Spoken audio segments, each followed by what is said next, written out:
Hey guys, this is Dartimos with Dartimos Dominion. I'm here with my original co-host from the last series, Ballin. Say hi, Ballin.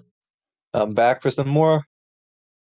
So if you saw the last series, you've seen that it's finished by now, and at this point, I think we've been finished for how long? How long has the game been finished? Game's been finished for 3 weeks. We just finished recording. Uh, as we're recording, that's about a week ago, maybe 2 weeks.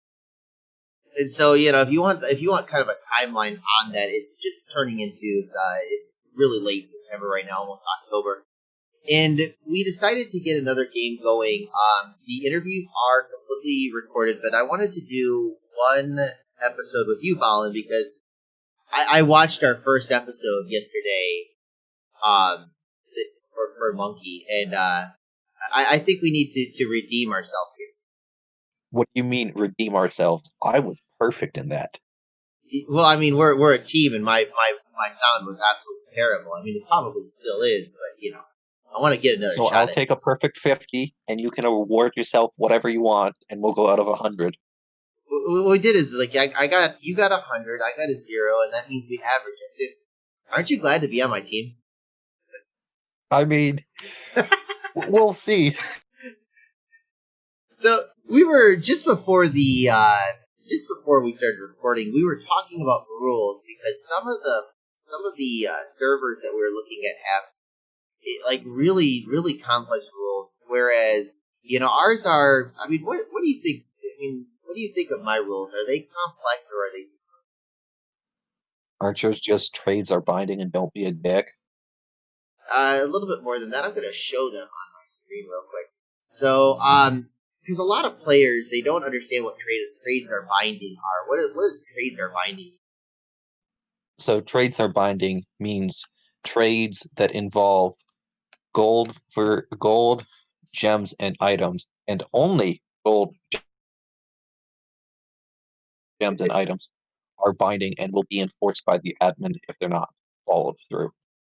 Just a curiosity, what would happen if somebody actually? I've never had this happen in any of my. Oh no, I did have it in one of my games. It was kind of sneaky-ish, but what would happen if somebody actually? Well, first you give them a chance to fix it, and then you go fix it for them. I do love the master password. So the next thing is we've got four mods on a rating of like game changingness of like 10 being a total rehaul like Warhammer to 1 being like adding a single item. Where would you put that?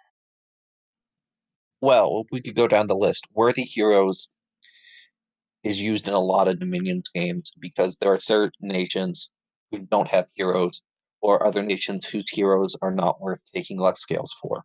So Worthy Heroes helps to balance the hero front. Better Arena can be a mixed bag. It basically changes it from getting awful arena artifacts to you can get basically any item in the game. Now, you could end up getting a slave collar, which sucks, or you could end up getting the auto charm hat, which is a construction 8 artifact that casts charm every round of battle, and that is really good. Lucid's gem gen levels the playing field for temporary gem items. So in battle, in the base game, I think there's only two, maybe three paths that get gem generation items. So stacks are really prone to having their mages are really prone to spending all their gems in small skirmishes called gem baiting. Those help to reduce that fact, and improved casting AI helps to make the AI smarter about casting spells. You'll no longer have an S1 fire 1 mage spend the entire battlefield casting body ethereal. It'll summon some fire elementals if it has spells or other spells like that. Now, the next part is the first come first serve. What is your preference? Do you like prefer that it's that there's like a draft or like fans or what is your preference for like if you could choose? The only part about first come first serve that I don't like is you'll see the same players playing the same nations over and over again. For example, one of the people who will be with us during the casting of this game, Novell, loves his Ermor, so he will play MA Ermor every single game he can. So one of the two ways to get him off of Ermor is to ban the nation, which is not really fun because then you have people wanting to ban other nations. Or you do a draft and hope somebody else is crazy enough to pick Ermor. It's really interesting you say that. Another thing, because I admin a lot of games, the moment that we do either like, I think that the biggest thing that turns people away is pop kill nations. If they see it, they'll just ditch. Water nations will turn away some people. And then yeah, so pop kill, underwater, disciples, and late age. Those are my four that if I put them in the game, I realize it's going to take a little bit longer. So I would like to also add to that list Scaleria and Nazca existing in the game. I didn't even think about it. You know what's funny, dude, is that people seem to not care about Nazca and Scaleria as much. I don't know what it is. People don't like playing against Pop Kill. People don't like playing against Pop Kill because they're asymmetric. That's why if you'll put people's most hated nations to play against, it'll be Lemuria and Therados for the same reason. They can both go underwater and they're Pop Kills. So there's So I don't want to go on the thrones because during the interviews we hit it quite a bit, especially on the level 2 thrones. One thing I do like is the victory points. It says half the throne point rounded up requires victory. What is your normal setting? It depends on the game. If it's a big enough game, I will do quarter thrones because I'm not making somebody get 50 throne points. But normally it is half the throne count plus one. But I will have a whole bunch of level 1 thrones and a couple of level 3s in there because I prefer variety over just the bog standard 16 level 2 thrones that are in 90% of games. What matters more to you, the throne types or the victory point? Victory points basically. Because each throne is worth a certain amount of points. Like level 1s are worth 1, 2s 2, 3s 3s. So it doesn't matter what type of throne you have in there, as long as you have enough thrones that somebody can't enough required points so that somebody can't win off of 2 or 3 thrones. But you also don't want to have too few, that there's 4 thrones and you need 3 to win, because otherwise the game is never going to end. Okay, so some other things. We have Cataclysm turn 80, and I think that's really important to hit on. What is Cataclysm in what is it going to imply? Well, Cataclysm is 2 effects combined into 1. The first effect is a permanent, undispellable astral corruption. So the spell Astral Corruption that you can cast as any blood astral mage that gets high enough paths is turned up to 11 for Cataclysm. Due to this turning up, every time you spend gems forging or casting ritual spells, your mages risk being assassinated by horrors that will eventually scale up to to a doom horrors. It also randomly pegs all your mages with horror marks to increase the chance of them being assassinated. And finally, it also increases magic. So that's all the parts of the astral corruption bit. The second bit of Cataclysm is it spawns Doom Horrors on thrones. Now, these Doom Horrors have one job: kill the patrollers of the throne and then eat the throne, thus reducing the amount of thrones required to win. The only way you can stop it is having a large enough army or a big enough super combatant who can kill a size 6 Doom Horror, patrolling it every single turn. What I like about my Cataclysm isn't that the Cataclysm is actually at 80, but what I found is that when you have the Cataclysm like looming, and this is more on the psychological aspect of it, players actually are more aggressive. They're more worried that that turn 80 is going to come, and so they try to finish a game quicker. But conversely, once it gets to about 75, everybody starts snapping up and just trying to prepare for a cataclysm. Because I'll be honest, dude, I've never been through a cataclysm. I've never had a game go to cataclysm. Have you? So, you guys on Lucid's channel, like his YouTube channel, Lucid Tactics, there was this game called Newscastings, and I subbed in about turn 70 for Gath. In that game, I spent 27 painful turns in Cataclysm. Holy crap, dude! Did it matter? Like, did you guys have the tools in order to deal with it, or was it actually was it did it eat any throws? Well, it didn't eat any thrones because they were able to, the players who had throne. I didn't because the build I subbed into was painful to look at. But it didn't eat any thrones because by that time players were throwing demon lords and stuff like that at them. They had their own version of horrors.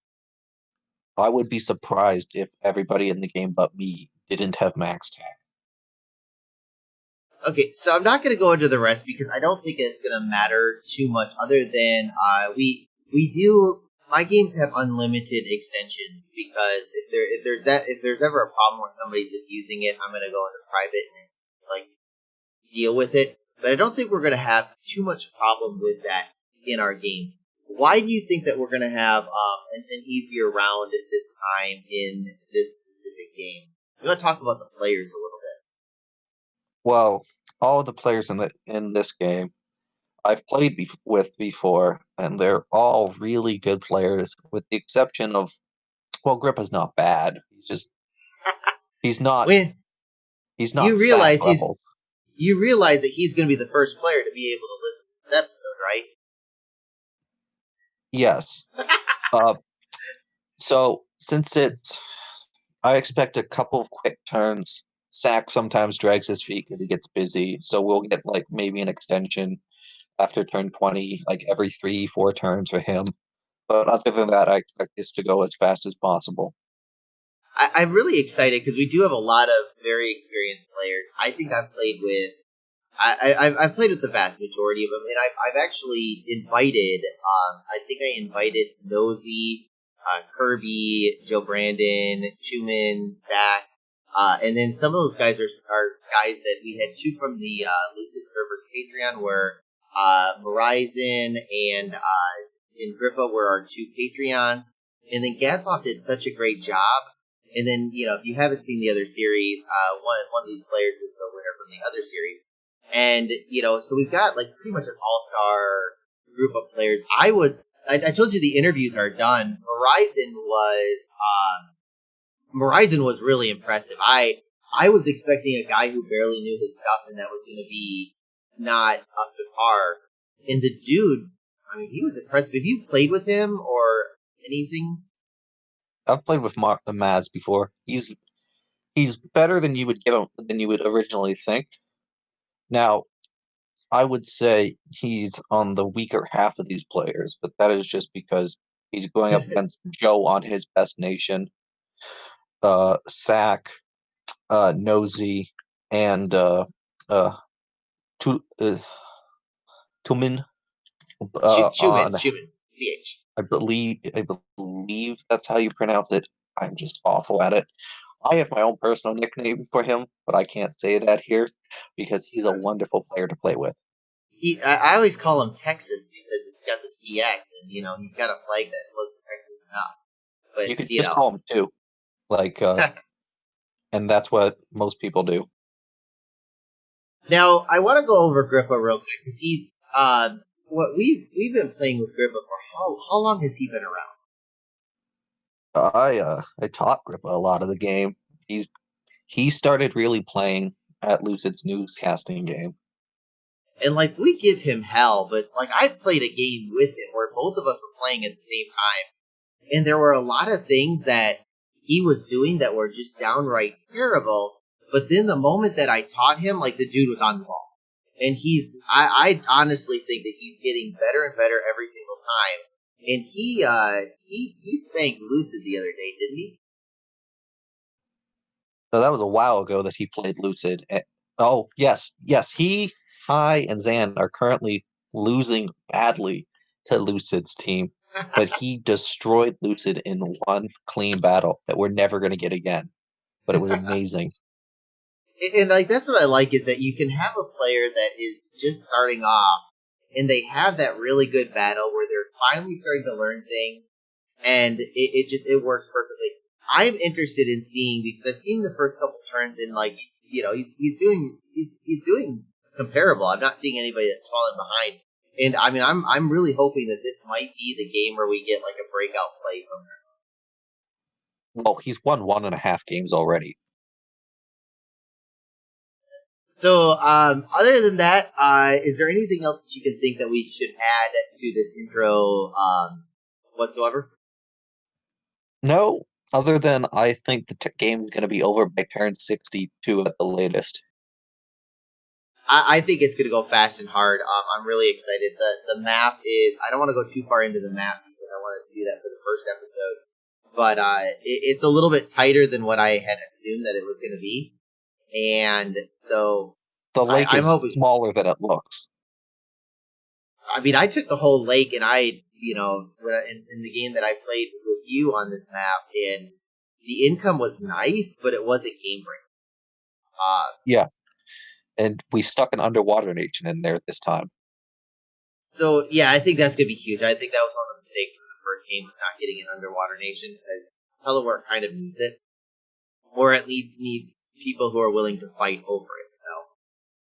Yeah, but I But think that's the end of this, right? yeah, I think it is. So I'm really looking forward to this series. I hope that you guys enjoyed this first episode. The interviews will be thereafter. Ballin and I are literally going over right now to meet with the co-hosts and shoot the first official turns where we'll be seeing things. So I hope you guys enjoyed it. Ballin, thanks again as always for co-hosting and talking me into doing this and everything else. It's always a pleasure. And I'll see you guys in the next one. Have a good one. Bye.